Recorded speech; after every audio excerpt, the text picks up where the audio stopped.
This week on Roadmap, William Lowe and I are going to talk a little bit about mindset for success. This is in our top 10 toolkit series. And a lot of mindset has two different aspects. One would be how you deal with it in your mind, and the other is how you focus your mind on your recovery. And William, I know you've got some things that you found out in your own recovery that you were going to share with us. So why don't you go ahead and do that? Yeah, sure. So I'm happy to get the ball rolling. And I just want to start off today by sharing one of the biggest lessons which I learned in my own recovery after stroke, as well as helping to coach stroke survivors and theirs to get results in their recovery as well. And in hindsight, one of the biggest lessons I learned in my recovery after stroke was this idea of making sure that you jump on movement as soon as you discover it. And basically what this means is that in recovery after stroke, your brain is not going to remember and retain things which it's learnt as long as it used to before you actually had this stroke.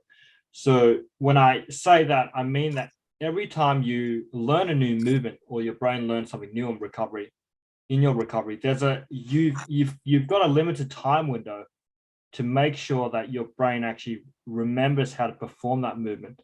Otherwise, if you procrastinate or if you delay on jumping on that movement, then it's likely your brain's going to forget. So for example, in the past, I've talked about this idea of flickers of movement, which is basically this idea where when you perform an exercise, and if you're lucky enough, the next day you might wake up to find that maybe you can move your fingers a little bit higher than before. Maybe you can open up your fingers maybe an eighth of an inch.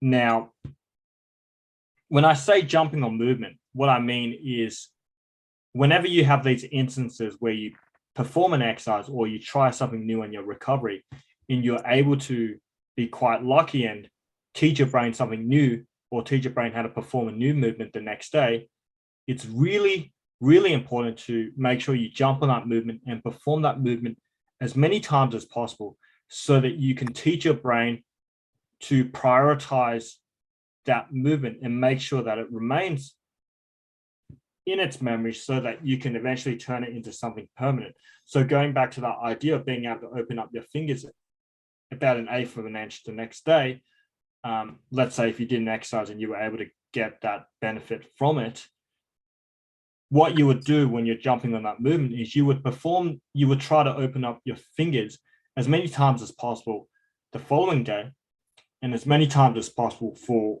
the next couple of weeks until you were able to turn that 1/8 of an inch of opening into a full permanent movement, which you were able to do on command, where because you've taught your brain to really dial into that signal of what it feels like to send a signal from the brain to try and open up your fingers and relax the fingers at will.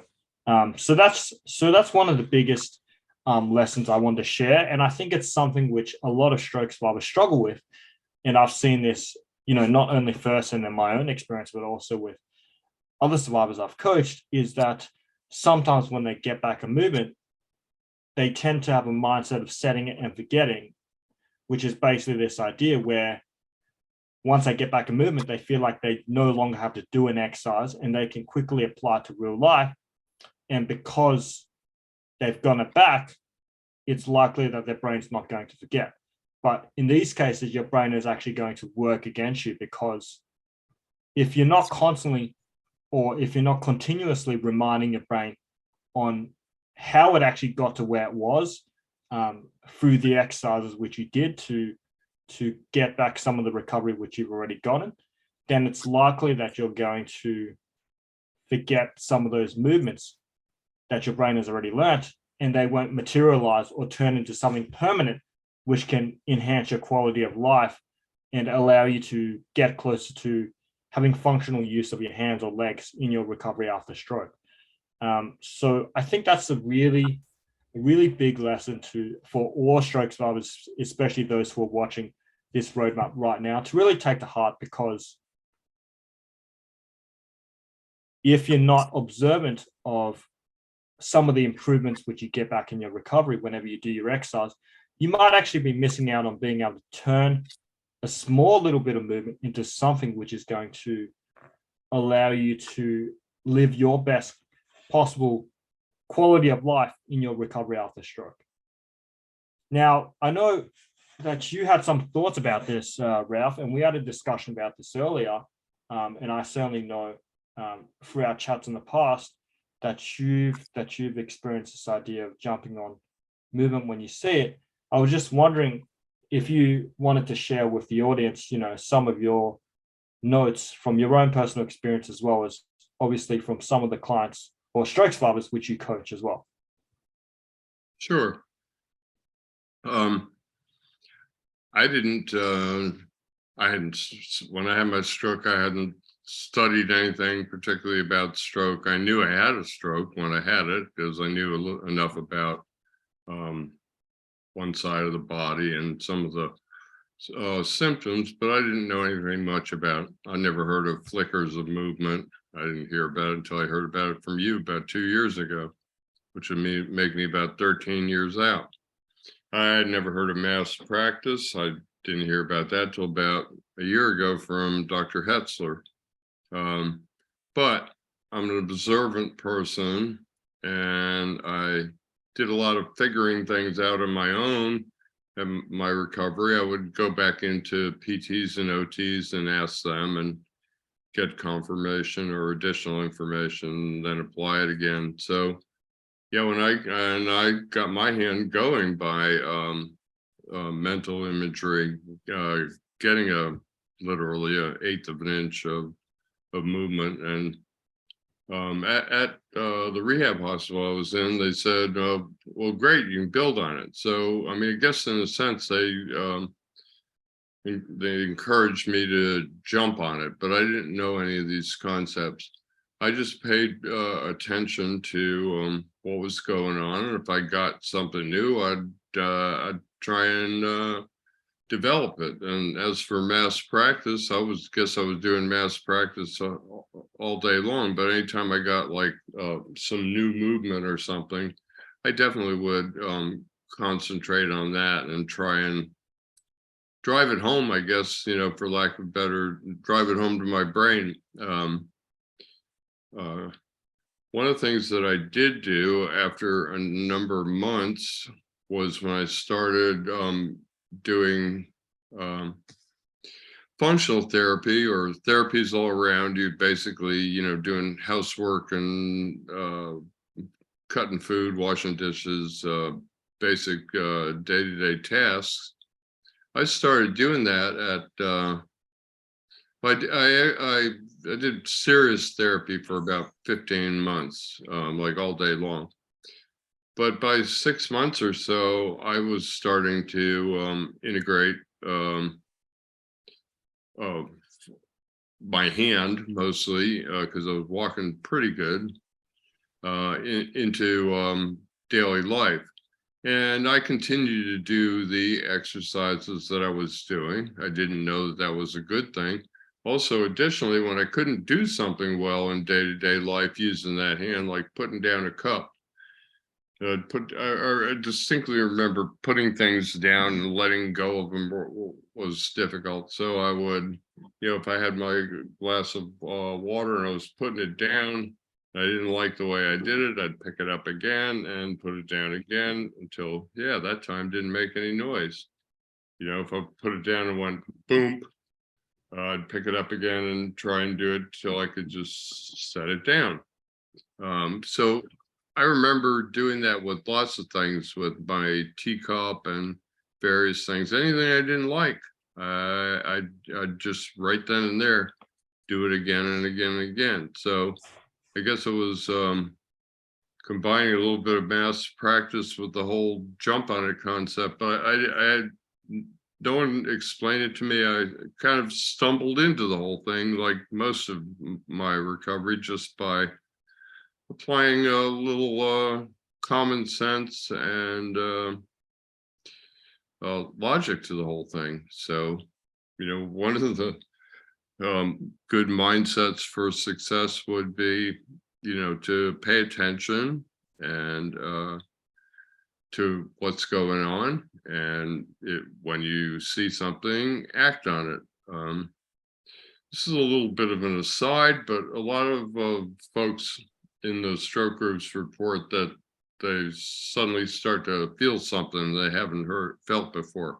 And almost everybody else will jump in and say, that happened to me right before I started to get movement back. So if you've got anything, if you're early on and you got anything going on, tingling or little jerky movement or something that you haven't had before, you might consider paying attention to it over the next few days or weeks and see if it turns into anything. Because often, even pain, people have reported having pain in their arm and hand, and then all of a sudden, not all of a sudden, but then they start to get small amounts of movement. So that's just for those new folks out there that are trying to figure out what's going on with that arm. Why does it keep changing? Why is it different every day?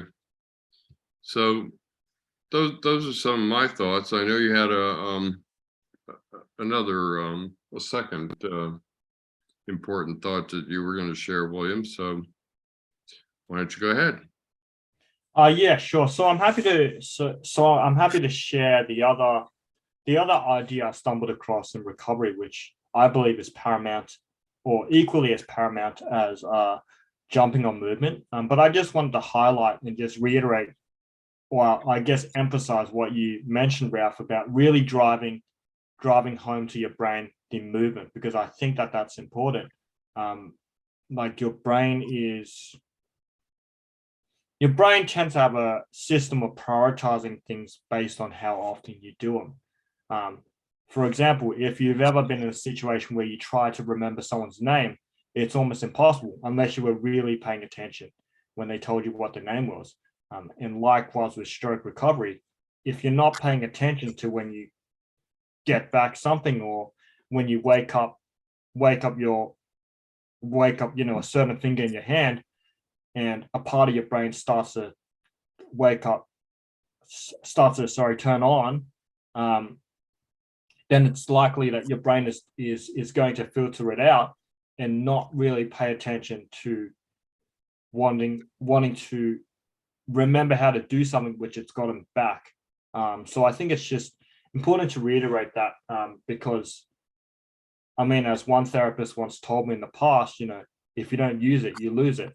And the same thing goes with what Ralph said, and what I said, is that once you get something back, don't assume that you've got it back for life.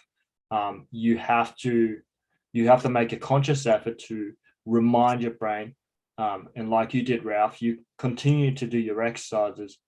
I think it's always important to continue to do the exercises which helped you get to a place of where you are in your recovery after stroke.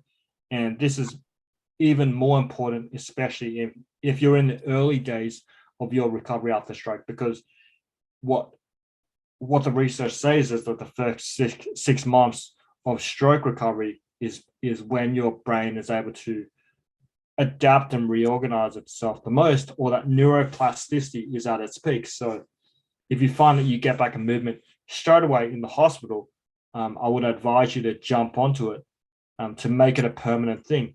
Otherwise, if you wait any longer until after you've been discharged from therapy or you've been discharged from hospital, it's likely your brain won't give you another opportunity to build on that movement, because maybe that part of the brain which was occupied by that movement probably got taken over by another movement which you prioritized over that movement that you got back at that time.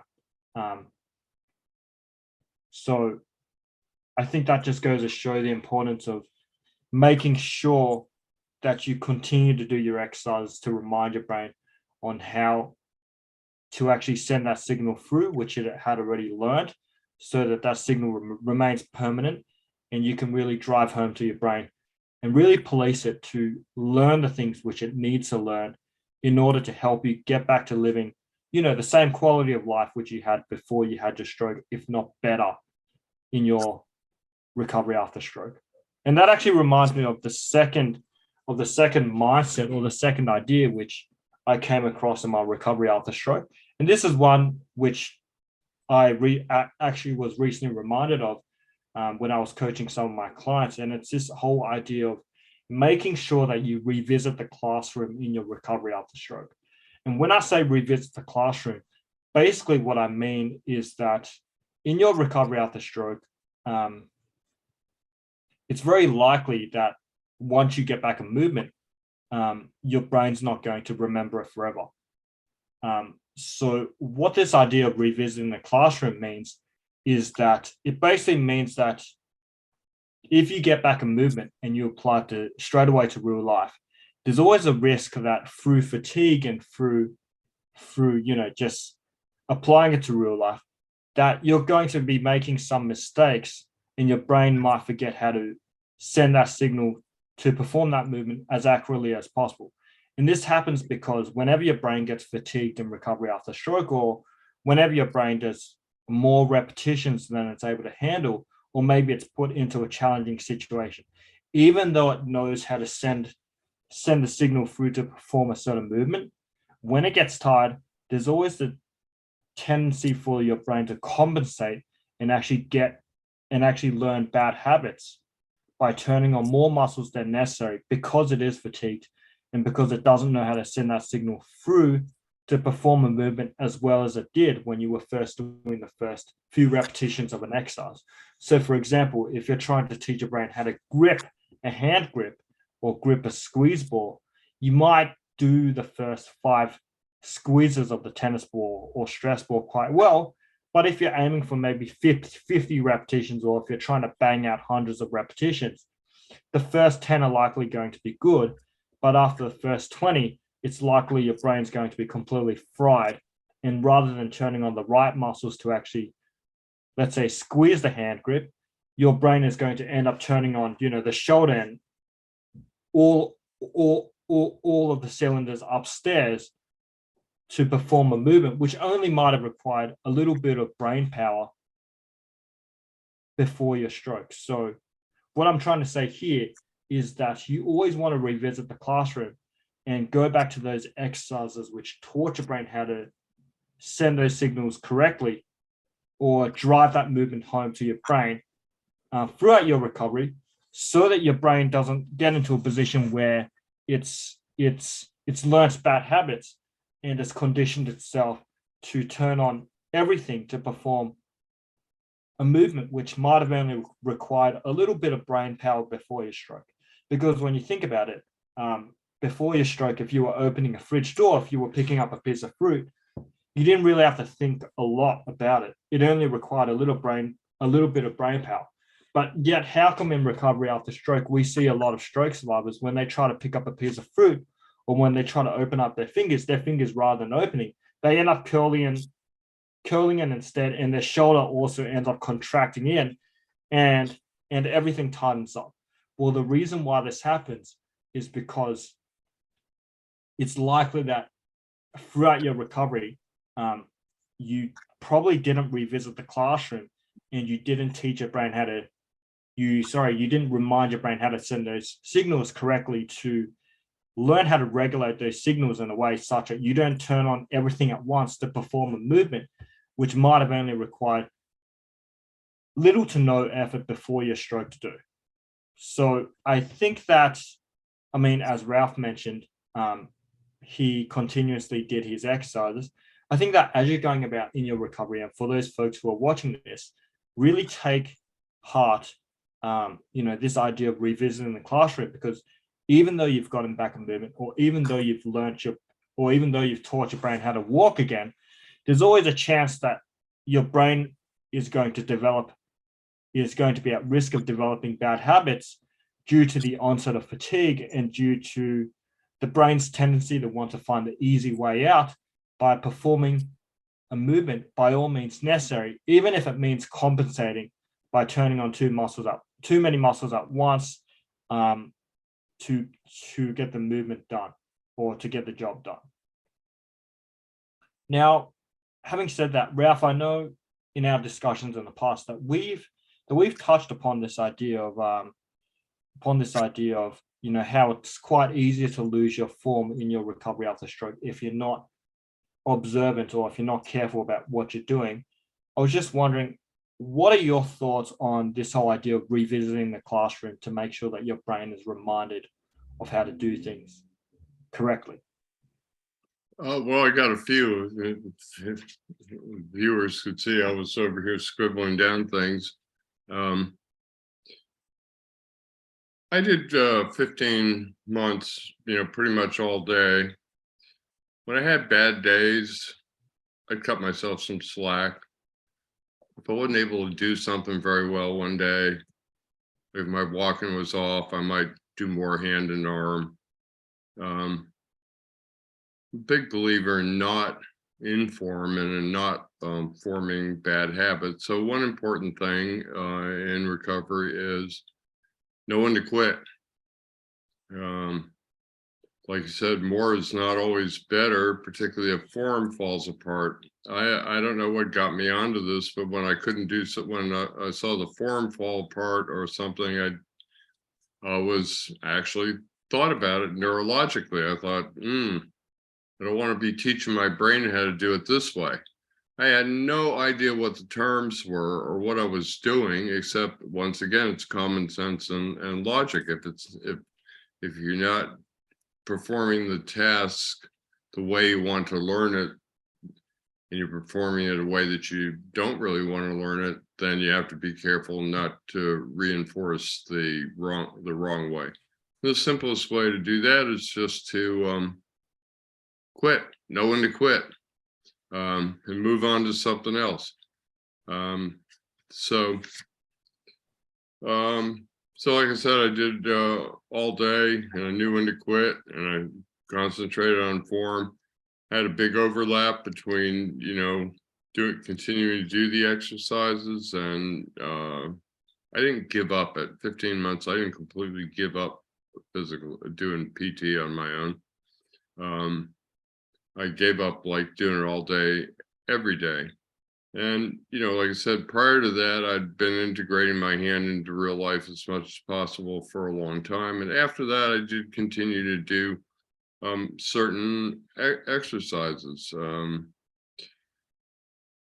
And I actually continue to this day to do certain things. I've got some hip issues, so I make sure I do my glute sit stands and stuff every couple of days. I'll do 20, I'll do 20 of them or so. It seems to be enough. I definitely have noticed that, like, I practiced stepping up on the Bosu ball for a while. I got, quite good at it. If I went to do it right now, it'd probably take me 3 or 4 times till I got back into it. I found if you learn something really, really well, you can connect with it later, but it isn't a set it and forget it thing. Because if I went to do some of the things that I don't practice, I wouldn't be as good at them as I was when I stopped practicing them. So I do a basic maintenance thing. And because I'm busy and most people, I'm busy, I feel like, I don't have enough time to do that. Well, it's important to take some time.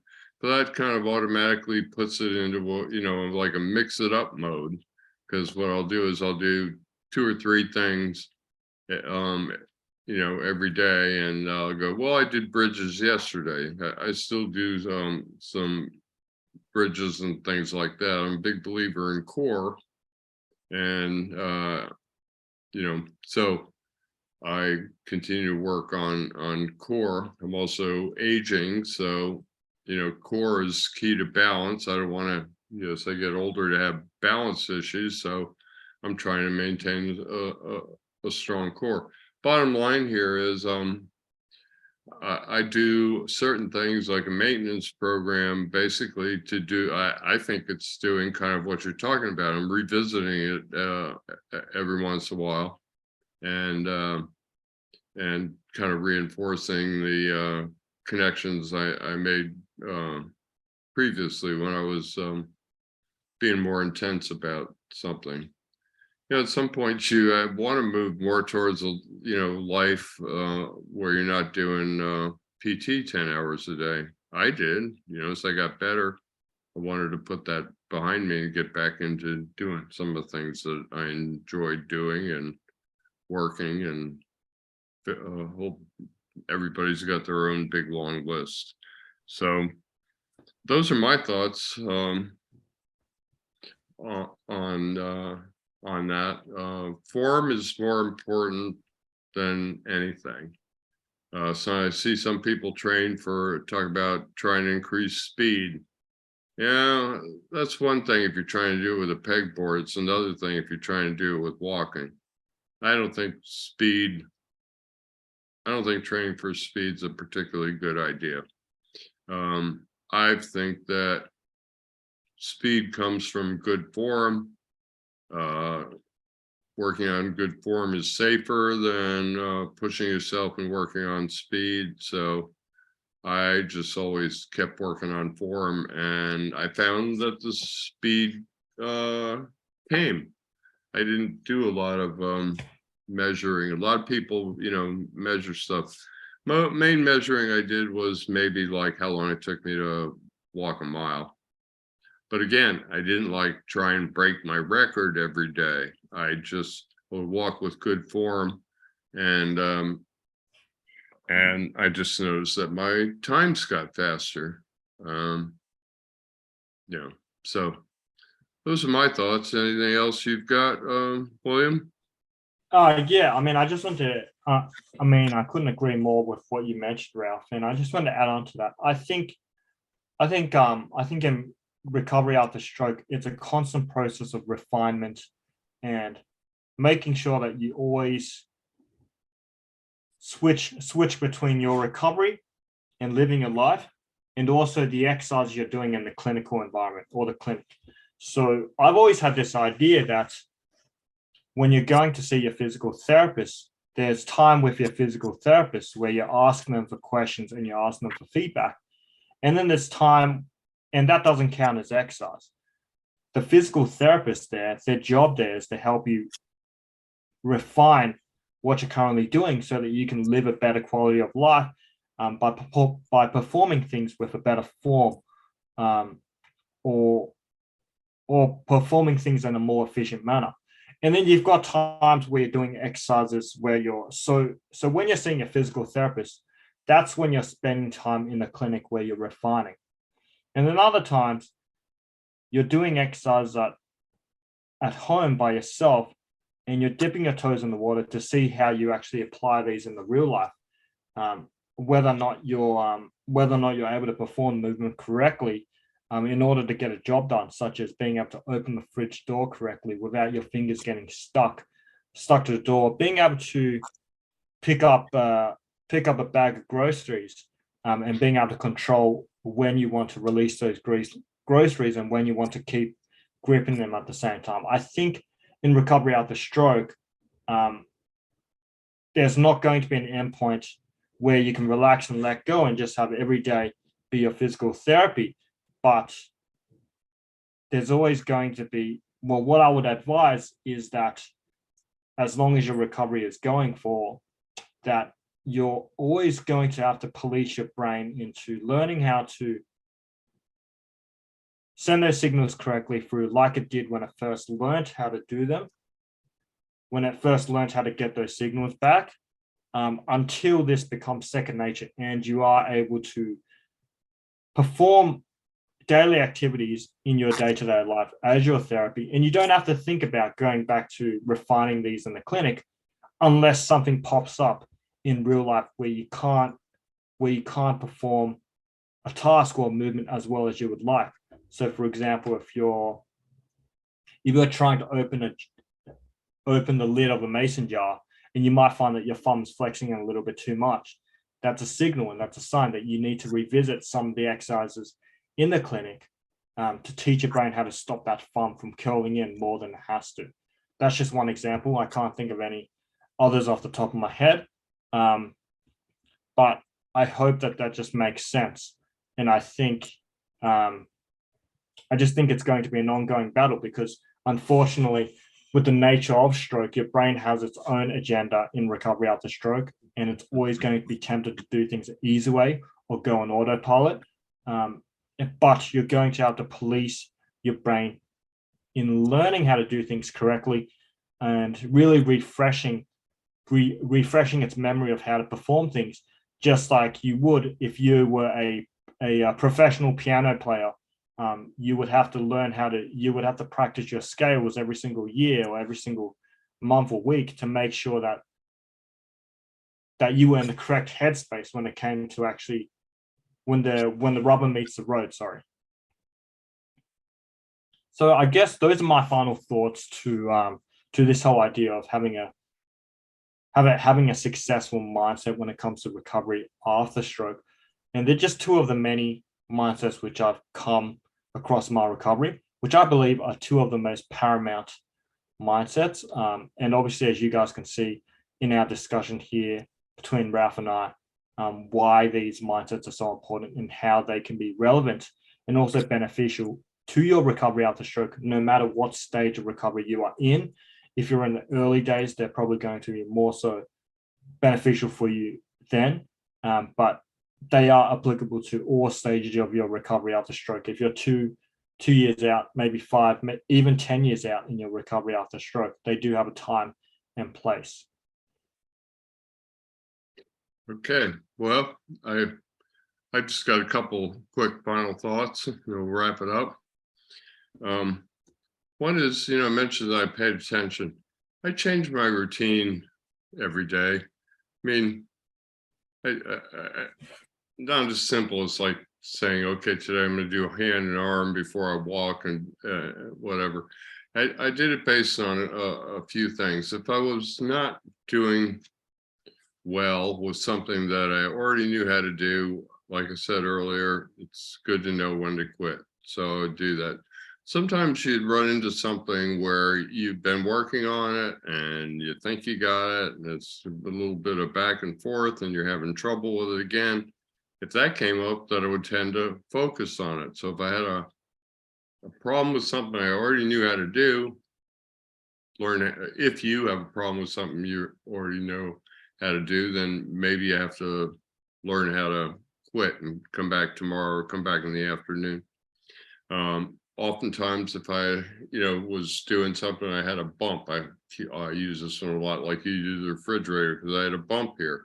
Well, if it showed, I'd work it away, be gone for a few weeks, and then I'd be doing something again. There would be, so I'd work on it again. So that's real good.